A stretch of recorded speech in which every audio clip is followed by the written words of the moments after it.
There they are, Otto says to the living brain.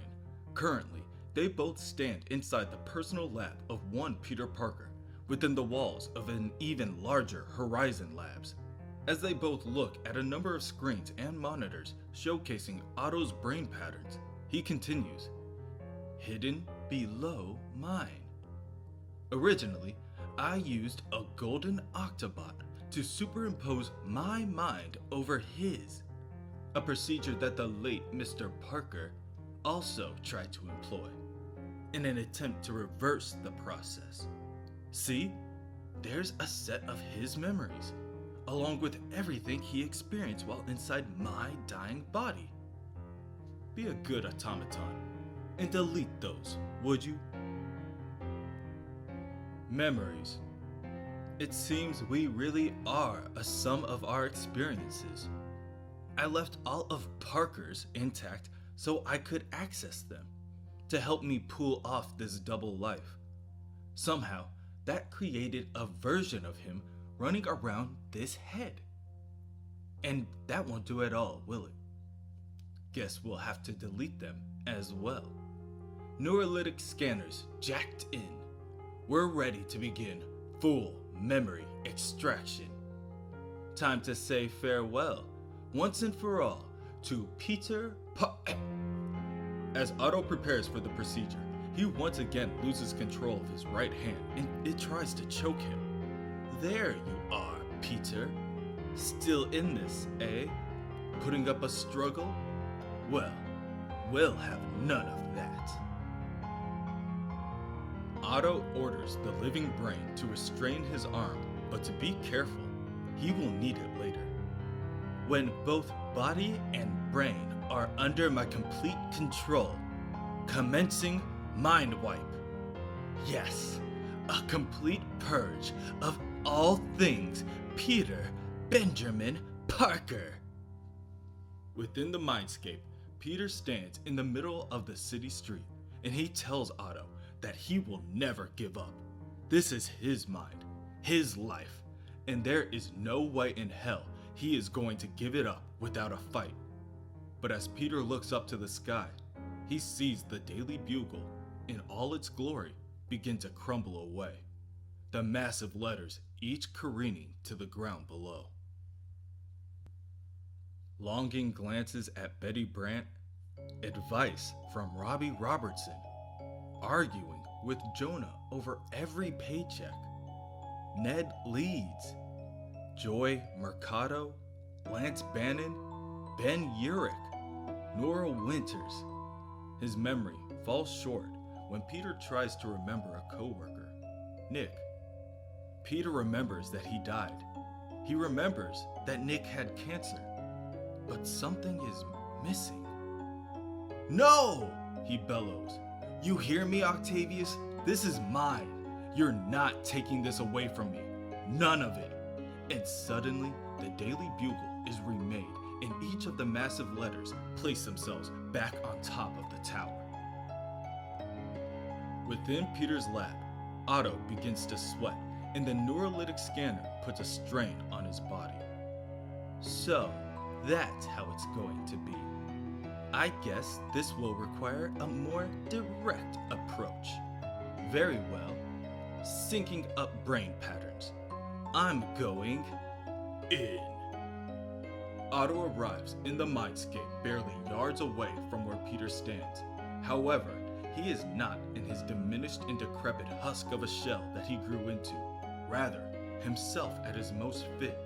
His mechanical tentacles flail about as Otto flexes muscles he has come to forgotten. Ah, the Parker memory fragment. Shouldn't take long to dispose of you. And then I can return to my new and well-deserved life. Think again, Ock, Peter tells him. You made a big mistake coming here, because this is my world, my rules. To Otto's surprise, the doors and windows to the buildings around him begin to click and unlock. The handles and knobs begin to turn and the doors swing open. Countless people begin to flock into the streets and they all surround Otto. What? What is the meaning of this? Otto demands as he looks around him. I'd tell you, Otto, but you'd never understand. Otto watches as Mary Jane, Flash Thompson, Harry Osborn, J. Jonah Jameson, his aunt and uncle, the Stacys, Robbie, Betty, Carly, Max, and even Jay Sr. each voice their support for Peter. Perhaps Otto's familiarity is at fault. At first, he finds no threat in the motley assortment of civilians, but when they all attack at once, Otto cannot help but become seemingly overwhelmed. Peter's friends, his family, more than anything on Earth, they are the ones that give Peter strength. In the mindscape, they are his world, and next to them, Otto is nothing. Oh, Peter, did you really think I wouldn't be prepared for this? I've been in your head for months, and I have everything I need right here to mount the perfect defense. At that moment, Electro, Crime Master, Chameleon, the Green Goblin, Kingpin, Sandman, the Mad Hatter, Mysterio, Menace, the Lizard, the Beetle, the Scorpion, Kraven, and even the Rhino begin to crawl out of the shadows. Behold, Peter, all your fears and anxieties, your doubts and failures, every ounce of dread and panic, all given form and brought to life. That's right. Spare the boy, Otto orders the others. Kill the rest. Destroy everything he loves. Peter stands hopelessly as he watches the villains begin to take down each of his loved ones. Doc, you can't! You swore to me! Promise you protect these people! Don't be so naive. We're in your mind. These aren't people. They're your memories of them. Uncle Ben is shot point blank. Captain Stacy is strangled to death right in front of Peter, and he pleads, Uncle Ben! Captain Stacy! Captain who? Otto chides. Captain George? John? Jim? Gwen's dad? Why can't I remember? Tears begin to roll down Peter's face. You monster! He was like a father to me. No, not him. That other man. My uncle. He raised me. My uncle... I know I had an uncle. What was his name? Peter falls to his knees, and as the Green Goblin strikes down Gwen, he begs for Otto to stop. But Otto refuses. Sorry, but this has to be. The remnants of an old life must make way for the new. Not to worry. Soon, this will all be over. It'll all fade away. Peter Parker, no more, Otto tells him as a tentacle inches its way forward, preparing to wrap its way around Peter's neck. Before it can, Peter decides that it is time to take off his mask and show Otto his true self. Lucky for me, I'm more than just Peter Parker. I'm also the amazing Spider-Man. Peter leaps forward in an attempt to bridge the gap between him and Otto, saying, All right, Doc, let's do this. You, me, one last fight, winner takes all. At yet another unexpected outcome, Otto instinctively takes a step back and uses his tentacles to defend him. No! Not like this! This isn't fair! You had your shot, Octavius. You ruined your own life, you stole mine, and you talk to me about what's fair? Otto begins to turn tail and run up the wall to create distance, but Peter zips after him. What's the matter, Otto? Thought you wanted to be a hero now. Heroes don't run. I'm not running. I'm biding my time, planning, scheming, taking the high ground. The high ground? Don't make me laugh. Power and responsibility. That means nothing to you, does it? Otto attempts to silence Peter by choking him, but Peter is able to kick him off both him and the building and sends Otto plummeting to the ground. Think about it, Doc. Good and hard. The second you found out I was still in here, what did you try to do? Say it. Otto, now bleeding from his face, mutters,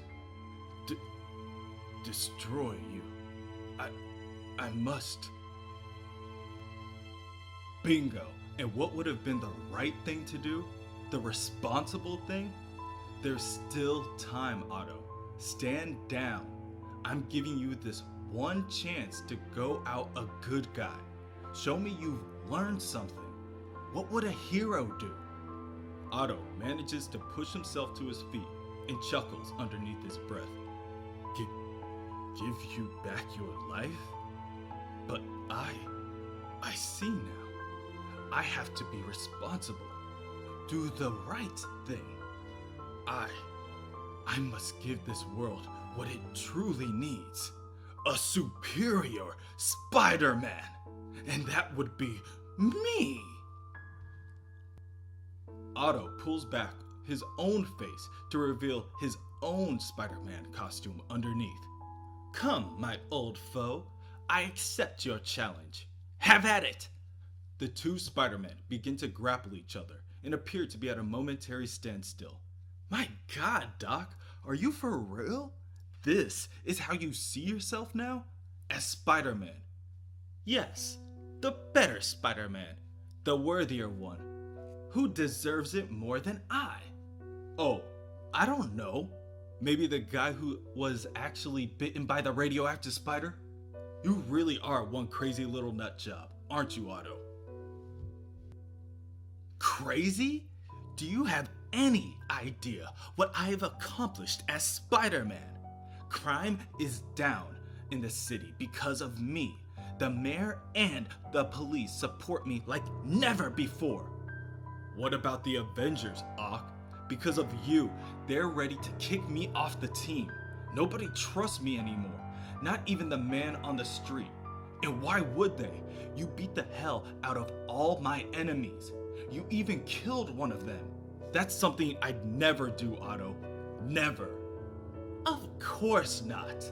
'Cause you're so busy being a friendly neighborhood Spider-Man. The funny guy, trying so hard to make everyone love you.